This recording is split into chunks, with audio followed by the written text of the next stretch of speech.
Tenemos que comprender que tanto el ayuno y la oración, uno de los podcasts que estuve con Isaac Lado, él hizo énfasis en las disciplinas espirituales. De hecho, hoy se estrena, hoy jueves, A las 11, sí. se estrena donde él habla de las disciplinas espirituales, pero que la disciplina espiritual, hay muchas. Yo hablé en ese momento del retiro, del silencio, hice mucha énfasis en eso, que me fue de mucha bendición cuando yo lo aprendí, el servicio. Pero también está el ayuno y la oración, que es clave para un avivamiento. Ahora, realmente, ¿quién dedica su vida a la oración y al ayuno? Realmente en la iglesia actual de hoy del siglo XXI, ¿verdad? No, y por lo general no sé por qué viste que lo dejan para las señoras grandes. Que las señoras Exactamente. grandes oren y ayunen. Lo ven, se ve tedioso, se ve pesado de lograr, se ve aburrido. Ahí volvemos otra vez. ¿Por qué esa falta de estímulo? ¿Por qué? Exacto. Porque hicieron del ayuno y la oración el fin. Y el ayuno y la oración es un medio que Dios dio para llegar a ese destino, que es el avivamiento. Entonces, cuando vos ayunaste y oraste y dijiste, ya está, ya cumplí, es un error. O sea, porque terminó ahí. ¿Y por qué no hay motivación para hacerlo? Porque no se tiene la mirada puesta en el avivamiento. Pablo dice, todo atleta se disciplina en miras de ¿qué? De la copa. ¿O no? Sí. O sea que la motivación del atleta de estar 8 horas haciendo ejercicio es porque dice, la voy a ganar, voy a salir número 1. Eso. Pero si hace de su fin el ejercicio en sí mismo, es tedioso. ¿Quién quiere hacer ejercicio? No, claro, la verdad. Entonces, yo creo que la gente no conoce el propósito y hace del medio el fin. Es verdad. Yo estaba buscando un versículo recién que no lo encontré, pero es si uno busca las últimas palabras de Jesús, digo, de David. Él dice, con ayuno es como sacás la hierba mala. Es como cuando te pones una armadura de metal para sacar la hierba mala, para que no te pinche. Entonces esa es la importancia del ayuno. El ayuno te viste, te cuida. ¿Para qué? Para que lo puedas sacar de una manera sin que te lastime la hierba mala, no te pinche, no te contagie. Y si no ayunas y no sacas la espina, te contagia todo el ¿cómo se dice? El campo. Sí, la maleza esa, sí, te contagia. Es una locura que una de las fiestas, el Yom Kippur, Sí. es para hacer ayuno. Todo un día de ayuno. Entonces vos fíjate que a veces que, eso yo a veces lo veo malo, ¿no? De los cristianos, que los judíos sean más o menos creyentes que nosotros, por lo menos una vez al año hacen un ayuno Nacional. Nosotros no. No. Estaría Deberíamos bueno. Estaría bueno. Son las tradiciones buenas, dice Pablo, que no las dejemos. Sí, totalmente. Pero creo que ahora la iglesia está despertando a estas cosas, de a poquito. El movimiento de Send, creo que es tremendo eso, porque yo saqué la entrada, pero bueno, no. Yo también lo tengo. ¿Vos sacaste la entrada? Sí. Hace un año y pico. Quedamos clavados la pandemia, pero no es casualidad que justo la pandemia se dé un día, o sea, esa semana de Descend, que iban a hacer 40 días de ayuno. O sea, lo que pasó en Brasil fue terrible con ese movimiento. Y cuando me compré el libro que se llama de Lou Engle, se llama... ¿Es de Todd White o algo así? No. El ayuno de Jesús se llama, Lou Engle. No. Estuvo acá predicando en Rey de Reyes, todo el movimiento Toma tu lugar, estaban todos ahí como reenfocados en eso, en los 40 días de ayuno, ¿entendés? Y salir y predicar por como loco, y ¡pum! La pandemia. Eso fue increíble. Es tremendo que justo cuando el pueblo de Dios se iba a juntar a ayunar, o sea, Mira, hay una oposición muy grande sobre Argentina. Pero más allá de Argentina, ¿viste cuando decías que esto va a venir el fin cuando sea el predicado del Evangelio en todos los rincones del mundo? Me acuerdo de haber estado haciendo Generación Incomovible en Misión y en 2016, y ellos decían, miren, se pronostica que para 2020, dentro de 3, 4 años, el Evangelio va a llegar a todos los países del mundo por primera vez. Sí. La pandemia aplazó todo. Yo lo veo como algo igual de Dios, de la misma manera cuando le dice a Daniel, mira, van a ser 39 semanas, no me acuerdo si eran, o 39 semanas así, y va a haber un tiempo. Es increíble, fue poner pausa, nos puso en pausa, Dios. Sí. Todo va a retomar ahora, y se alargaron un poco los planes, pero va a volver. Y yo creo que es un tiempo donde tenemos que meditar. y es un tiempo de arrepentimiento. Una de las cosas que Dios me habló en aquella visión que yo tuve en el año 2016, cuando hice mi retiro, fue el arrepentimiento para volver a una santidad práctica, no a la santidad de ganar esa posición que Cristo ya me dio, sino de esa posición que yo tengo, creerla y desde ahí caminar. Exactamente. ¿Me explico? Sí. Porque no quiero caer en las obras de justicia que son trapo de inmundicia delante de Dios, sino de esa posición santa caminar en santidad y creerla, y que es necesario un arrepentimiento. Y una de las cosas que han pasado en el año 2020 durante la pandemia es comprender con una nueva luz lo que es el arrepentimiento. Cuando Dios me habló de arrepentimiento no lo comprendía muy bien. Yo antes pensaba que era llorar en el altar y llenarlo de lágrimas. Y tiene que ver con un cambio de actitud, un cambio de mente, un cambio de mentalidad que cambia la actitud. Y es sobre todo hacia Dios. Para mí la estructura del mensaje está en las predicaciones de Marco capítulo 1. Que Marco capítulo 1 dice lo siguiente, mira. Yo también estoy buscando un versículo, justo hablaste de la santidad, me encanta. Ahí cuando lo encuentre te digo. Bueno. Dice, Jesús apareció predicando las buenas nuevas del reino de Dios. Se ha cumplido el tiempo, decía. El reino de Dios está cerca. Arrepiéntanse y crean las buenas nuevas. Ahí dice, y todos los evangelios dice que él predicaba, lo primero que predicó fue eso. Arrepiéntanse, porque el reino de Dios está cerca. Es decir, que el reino lo atrae el arrepentimiento. Amén. Pero ¿qué pasa? No es solamente arrepentirte, sino creer las buenas nuevas. Y esto es una estructura. La palabra reino de Dios, la palabra arrepentimiento, la palabra evangelio o buenas nuevas, son palabras clave. Pero ahora leo a Pablo, que Pablo es el apóstol de la iglesia. Recién leía al Señor y ahora a Pablo. Y Pablo dice en Hechos capítulo 20, que él le predicó a judíos y a griegos a arrepentirse para con Dios. Amén. Y a creer en nuestro Señor Jesucristo. Ahí hace una ampliación de lo que Jesús dijo. Y sigue diciendo, después dice, a dar testimonio del evangelio de la gracia, predicando el reino de Dios, proclamando todo el propósito de Dios. Te leo lo que está marcado. Las palabras clave, evangelio, reino de Dios, arrepentimiento, las mismas que dijo Jesús, es todo el consejo de Dios. Mensaje de su gracia, mensaje que tiene poder para edificarlos y darles herencia entre todos los santificados. Recordando las palabras del Señor, hay más dicho andar que recibir. Amén, Señor Jesús. Esto es una ampliación de lo que Cristo dijo. Cristo dijo arrepentirse. Pero acá Pablo amplía arrepentirse para con Dios. Y no vino a Jesús a predicar arrepentimiento de pecado. No. Que nos arrepintamos para con Dios. Si decimos que arrepentimiento es metanoia, cambio de mentalidad, tenemos que cambiar la forma en la que estamos viendo a Dios. Para Dios, exactamente. Porque el tema no es la lucha contra el pecado. Cuando yo me enfoco en Dios y encuentro que el placer superior es Dios, el pecado se desprende de mí porque he encontrado algo mejor que el pecado. Amén. No se trata de reprender al diablo y reprender el pecado, porque lo fortaleces así. Claro, le estás dando a él la adoración a él, porque lo estás viendo a él. Entonces, el arrepentimiento del cual nos lleva al avivamiento no es de renunciar al pecado. Yo creo que ese es un efecto secundario de arrepentirnos para con Dios. Amén. ¿Te das cuenta? Vos sabés que había visto un versículo yo, que era el que decía en Levíticos 21:15. Y parece un versículo tonto, pero lo dejo así cortito, que dice, porque yo soy el Señor, quien los hace santos. ¿Cuál es la diferencia? Muchas otras veces Dios te va a decir, sed santo porque yo soy santo. Uh-huh. Acá dice, yo soy el que te hace santo. Entonces la santidad, ¿viste? La que decíamos, la justicia propia, no va a depender de tus acciones, sino de lo que Dios hace. No se trata de cómo vivas, sino de agradar a Dios para que Él te santifique. Ahí está, y eso es tremendo. Porque, ¿por qué buscamos santidad?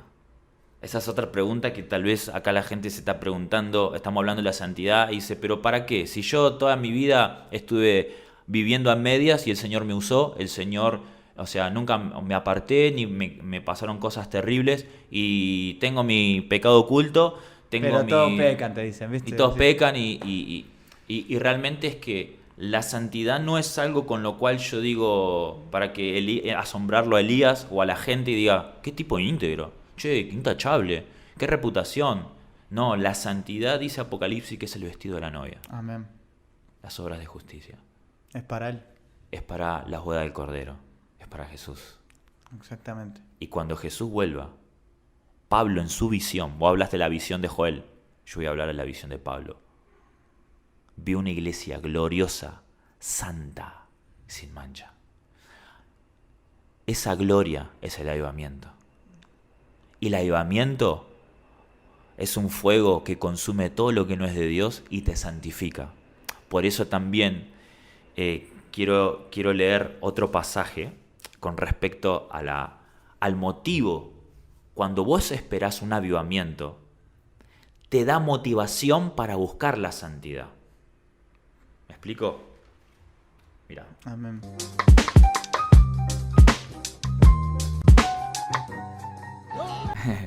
Bueno, hicimos un break acá con Elías. Estamos tomando un cafecito.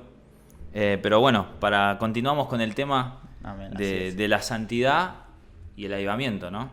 Acto. Y quería leerte que el estímulo, que esperar un avivamiento realmente es un estímulo para la santificación progresiva, ¿no? No la santificación en nuestra posición que Cristo nos santificó una vez y para siempre. Dice, Primera de Juan 3:3 dice, todo el que tiene esta esperanza en Cristo se purifica a sí mismo, así como Él es puro. Tener una esperanza en Dios nos da la motivación necesaria que necesitamos para deshacernos de aquellas cosas que son la carga para correr la carrera, como dice, ¿no? Despojándonos de todo pecado para correr livianamente la carrera. Amén. Quiero leerte también Segunda de Timoteo, capítulo 2, verso 21, dice, si alguien se mantiene limpio, llegará a ser un vaso noble, santificado, vaso noble, santificado, útil para el Señor y preparado para toda obra buena. Amén. Es decir, que la santificación es la preparación para el avivamiento. Exactamente. Y que, yo marqué acá dos palabras, útil y preparado. ¿Por qué las cosas en el tabernáculo eran todo santificado? Los vasos eran santificados, los utensilios santificados, Las lámparas, el altar, todo santificado. Porque así funciona en el reino de Dios. Es decir, porque acá dice útil, ¿te das cuenta? O sea, sos útil en las manos de Dios cuando estás en un proceso de santificación. Dios te puede usar, porque santificado significa apartado. ¿Pero apartado de qué? De la maldad, del pecado. Y estar apartado de eso te lleva a tener la mente para pensar en las cosas de Dios. Porque no solamente dice considerarte muerto al pecado, también vivo para con Dios. Todo el mundo hace énfasis en considerarte muerto al pecado, pero ¿y vivo para Dios? Porque si me vacío de lo malo, pero no me lleno de lo bueno, de nada sirve. Voy a caer otra vez en lo mismo. Entonces, pero qué importante, porque la santidad progresiva y práctica, de la cual tomamos de la posición que ya Cristo nos puso, nos hace útil y preparado. Un auto, si le cargo detergente, ¿funciona? No.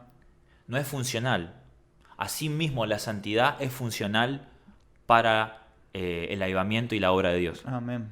¿Sabes que estaba leyendo yo en capítulo 22 de Ezequiel, versículo 26? Y hay una promesa, ¿no? Cuando el pueblo de Israel está mal, todo mal, ¿no?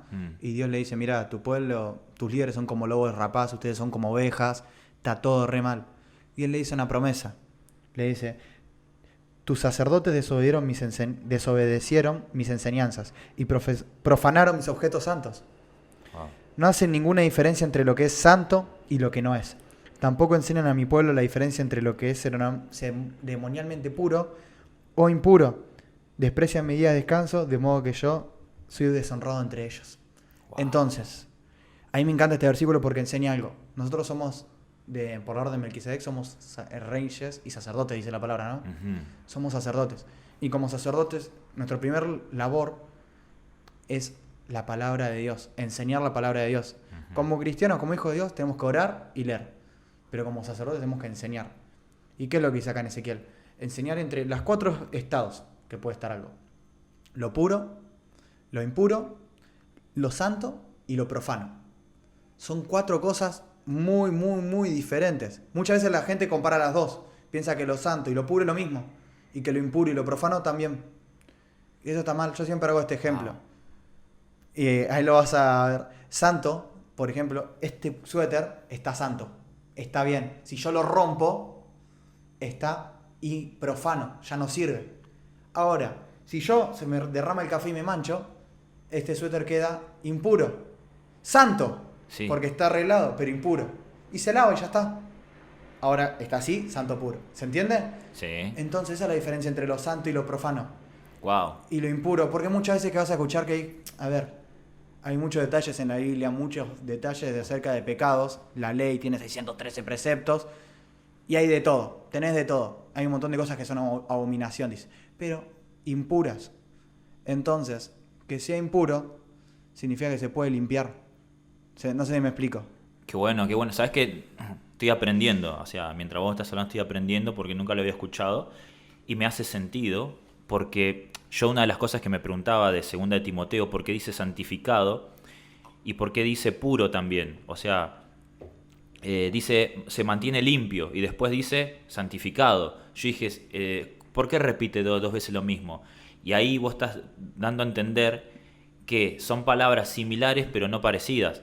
O sea, y que tienen una connotación distinta en cuanto a cómo Dios lo ve.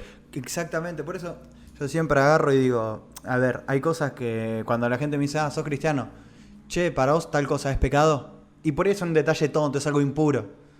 No quiero especificar directamente, pero es impuro. Y le digo, mirá, si es o no pecado, es. Pero no es lo más importante. Yo no sé qué opinión tenés vos, pero para mí yo siempre digo, hay pecados más y menos importantes. Todo es pecado. Vos por robar una manzanita en la verdulería, hasta por hacer un fraude bancario, vas a ir a la cárcel. Es pecado. Sí. Pero no vas a pagar la misma condena. Exacto. Entonces yo siempre digo, lo más importante es siempre los mandamientos más importantes. Amar a Dios con todo tu corazón, mente, fuerza y alma. Después seguís por lo segundo, que es los 10 mandamientos. Y después tenés los otros pecados alrededor, que son los pecados de pureza e impureza. Ahí tenés para ahondar una banda en Levítico, Sí, meterse o en lo que uno quiera, pero ahí voy. Muchas veces los cristianos se pelean, se la pasan todo el tiempo peleando. Me pasó, o sea, en el sentido de... en esta semana. Claro, y se le pasan peleando por cosas de los pecados si queremos decir, por lo periférico. Y no importa. Claro.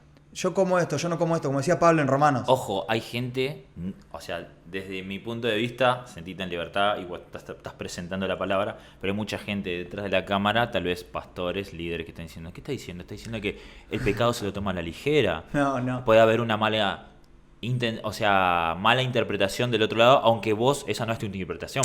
Supongo que claro, no. No. Voy a hacer una aclaración, algo personal. Yo, por ejemplo, voy a decir, no como cerdo. Por Levíticos 11, yo no como cerdo, por ejemplo. A ver, yo soy el único en mi congregación. Mi novia come cerdo, mi papá come cerdo, no tiene problema. Yo no obligo a las personas a eso. Porque me parece que es un pecado, como digo yo, un pecado impuro o puro.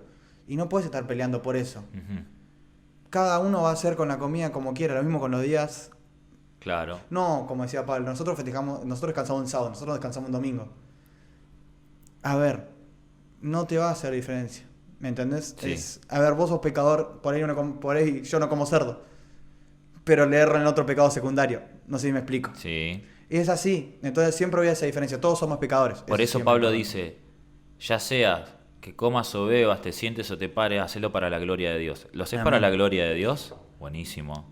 Bueno, tenés por ejemplo También dice, porque el reino de Dios, en cuanto a la autoridad espiritual de ese ambiente donde predicamos la muerte y resurrección de Cristo, sanamos enfermos, liberamos endemoniados, dice, el reino de Dios no es comida ni bebida, sino paz, gozo y justicia. En el Espíritu Santo. Amén. Y esas son las prioridades o las bases fundamentales. No, como decís vos, las cosas periféricas, ¿verdad? Por ejemplo, te pongo un Pero ejemplo, la no me iglesia, acuerdo. perdón, se suele pelear por lo periférico. Sí, y hay que tener siempre en contexto. Pero es loco que hasta en el Concilio de Jerusalén pasó, ¿no? Que se peleaban, ¿no? Decís, es algo normal entre cristianos, es normal del hombre. Pero no tener en cuenta, me acuerdo que una vez había pasado, creo que era, contó un hermano en testimonio, que invitó a comer a un nene de al lado, ¿viste? Para que juegue con su hijo, lo que sea, y él le dio salchicha. Y se ve que el hermano de al lado era adventista, se ve que los adventistas no comen del séptimo día. Y bueno, y hubo un problema y una discusión. Y llegó, uy, qué feo, porque este hombre no era cristiano en ese momento.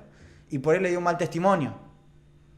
Entonces, vayamos Claro. de eso primero, por lo principal. Después le hablas bien, che, no estoy acostumbrado a que mi hijo coma tal cosa. Bueno, pero a eso voy más que nada. Mm, Y lo mismo, voy a llevarle un punto más fuerte, ¿no? Si viene un homosexual a la sí. iglesia, no lo vas a tratar mal. Lo vas a tratar con respeto. De la misma manera que tratarías al adúltero. Exactamente. No hay pecado, por eso digo, eso voy a lo que digo. Pero el cristiano suele ir directamente, ni lo conoce y va, Al choque o... le habla de su sexualidad y ni siquiera capaz que le dice, buen día, ¿cómo te llamas? O sea, ¿está todo bien? O sea, y va directo a ese punto. Y n- creo que es la ausencia de sentido común Sí, y de tacto. y digo, Porque si vos querés ganar un alma, o sea, hay gente que no quiere ganar el alma, quiere ser oída, quiere corregir. Entonces, yo le pregunto a la gente, ¿qué es lo que te afana para cuando te acercas a una persona que es inconversa y tiene un pecado grosero, como la homosexualidad o la drogadicción, la prostitución, etcétera, ¿verdad? Y que es de público conocimiento y que tal vez es el pecador del barrio, que todo el mundo sabe que anda robando. O sea, ir al choque jamás convirtió a nadie. no, para nada. Entonces, por eso digo, la motivación es, ¿quiero predicar? ¿Quiero corregirlo? ¿O quiero ganarlo? Porque cuando vos querés ganarlo, vas a ser... o sea, vas a hablar la verdad con la misma intensidad, pero lo vas a hacer con tacto, con amor, con paciencia, porque estás tratando de ganar el alma, como si fuese tu propio hijo, ¿entendés? Entonces yo creo que tenemos que ver cuál es la intención de nuestro corazón. Claro, y esa es la importancia de la santidad cuando lo busquemos. De que no lo utilicemos la santidad para eso, ¿viste? Decir, yo soy más puro que vos. Exactamente. Y porque no tiene sentido, Dios es el que agarra y después te examina y vas a quedar avergonzado cuando veas tu justicia propia. Mm, No tiene sentido que no. vayas al choque así. Siempre digo, ¿no? Vayamos primero parte por parte, el centro. Amá a Dios con todo tu corazón, mente, fuerza y alma. Mm, Nunca, como diría Jesús, el único pecado que no tiene perdón es la blasfemia del Espíritu Santo. mm. Entonces, partemos de ahí. Es el único pecado que no tiene perdón. Partamos de ahí y después vamos a ir construyendo poco a poco porque Total. se va aprendiendo a caminar. Es Total. un bebé. Sí, Tienes que sí, ir sí, ayudándolo sí, al, sí. creyente recién. Y el pueblo evangélico sufre de algo que no y que el mundo sufre también. Lamentablemente sufrimos lo que sufre el mundo y no debería ser así, pero él lo es. La inestabilidad emocional. O sea, no hay madurez emocional. No. Entonces nos terminamos peleando por cosas, como decís, periféricas, como hacían los fariseos, que se peleaban, ¿no? Si diezmaba el comino o estas cositas, y se tragaban el camello, ¿verdad? Entonces, las cosas grandes y groseras las pasaban, o sea, hacían la vista gorda y se peleaban por detalle. Y Exactamente. ahí perdemos No, tiempo, y perdemos te da energía, asco, perdemos... A ver, Te desenfoca de Cristo y te desenfoca del propósito. yo me puse el otro día en Facebook, me empecé a seguir un grupo de teología, ¿viste? Y bueno, voy a ver qué cuentan, porque por ahí y veo que algunos hermanos publicaban algunas cosas y ya salían a matarlo de una manera de la otra. Y digo, uy, ¿qué nos pasa como cristianos? ¿Qué estamos haciendo? Porque vos lo veías y decís, ya lo atacaban de una manera que decís, Carnal. feísimo, feísimo. Sí, es carnal, es carnal. Pablo dice, nos reprende por pelearnos públicamente. Y dice que por estas cosas que hacían los judíos, el evangelio era repudiado, era rechazado. Entonces, si nosotros nos estamos peleando entre nosotros mismos de manera pública, dice, no hay jueces entre ustedes que puedan juzgar las cosas con sabiduría y tomar que van, Sí, y dice, lo hacen públicamente. recuerden que ustedes van a juzgar a los ángeles. Sí. O sea, y no puedes arreglarte con tu hermano con eso, es como... Pero hay pastores que piensan que son cazadores de falso profeta. Y yo no creo, yo no veo un ministerio de casa fantasma y casa profeta o casa falsos apóstoles. No. Yo veo que el ministerio nuestro, Pablo dice, es el ministerio de la reconciliación y de la predicación del evangelio. Y que el evangelio es poder de Dios para todo aquel que cree, dice, y en el evangelio se revela, ¿qué cosa? La justicia de quién? Amén. De Dios. Pero muchas veces los pastores usan el evangelio para revelar no la justicia de Dios, la injusticia del hombre. Es pecador, hace esto, hace lo otro. Y en vez de empezar a hablar de la obediencia de Cristo, hablan de la desobediencia del hombre. Obviamente que está bien enseñar ambas cosas, pero en su justo equilibrio y de manera esperanzadora. Y humildad también, la humildad es muy importante, porque con la humildad, Moisés era el mejor referente de la humildad, es Moisés, a nivel humano, ¿no? Hombre. Es más, dice en Números, creo que 14, El hombre más manso de la tierra. el hombre más manso, y era él escribió eso mismo. Qué tan humilde era para escribirlo él, ¿no? Es como, es una locura. Y cuando Jesús dice, aprendan de mí que soy ¿qué? Manso y humilde de corazón. Ahora, este mundo te dice, si sos humilde no tenés que decir que sos humilde. Claro. Porque el humilde no dice que es humilde. Pero vemos a Jesús y a Moisés diciendo que son humildes y que aprendan de ellos mismos. Porque el humilde se hace valer y reconoce lo que es él. Porque ¿sabes lo que se tiene por humildad aún dentro de la iglesia? En debilidad. Se lo compara con la debilidad, con que aquel que se deja pisar la cabeza, que lo cachetean y siempre es el pobrecito. Jesús era un hombre humilde, pero también era un hombre poderoso. Amén. Pablo era un hombre humilde y era poderoso. Moisés era humilde y era poderoso. Eso no significa que a vos te van a faltar el respeto. Significa, el humilde es, yo sé quién soy yo en Cristo y yo sé quién es mi hermano en Cristo. Por eso lo respeto y por eso me respeto. Y no es, y se tiene por humildad como baja autoestima. Para nada. No es baja autoestima. Tiene que ser el valor justo. Y porque es muy importante eso. Para hacer el ejemplo de por qué decía la importancia de la humildad. Cuando la gente pecaba en el tiempo de Moisés, y si él quería, podía decir una palabra y matarlos a todos de una, dijo Dios, yo puedo crear de vuelta Israel con vos solo. Terrible. No, le dijo Moisés. Rostro en tierra. Yo creo que fue una prueba para Moisés. Sí. Fue una reprueba. Bueno, pero ¿cuál es la importancia de la humildad? A ver, la humildad puede pasar con dos cosas. Una, que tengas alta estima, orgullo, y no reconozcas tus errores, tus faltas. Que eso es obvio, ¿no? Los pecados que tenés con eso. Ahora, el otro error es yo le digo la falsa humildad. ¿Cuál es la falsa humildad? Yo la sufría mucho. Pablo dice humildad fingida. La humildad fingida. ¿Cuál es? Que vos sabés que decís, bueno, vamos por ejemplo, Darío, hoy te toca predicar. Tomás, vas a predicar vos porque sos muy crack, esto que lo otro. Y vos en humildad fingida, no, gracias, no estoy preparado. En tu corazón, sí, quiero. Y en tu corazón, no, tengo que ser humilde, no, gracias. Sí. Bueno, está bien, se lo dan a otro. Y ahí ves cómo, no digo es la otra persona estaba mal, pero vemos cómo el enemigo a veces toma tu falsa humildad para sacarte lo que te pertenece. Bueno, dámelo a mí. Tremendo. Y se pierde la bendición de Dios ahí.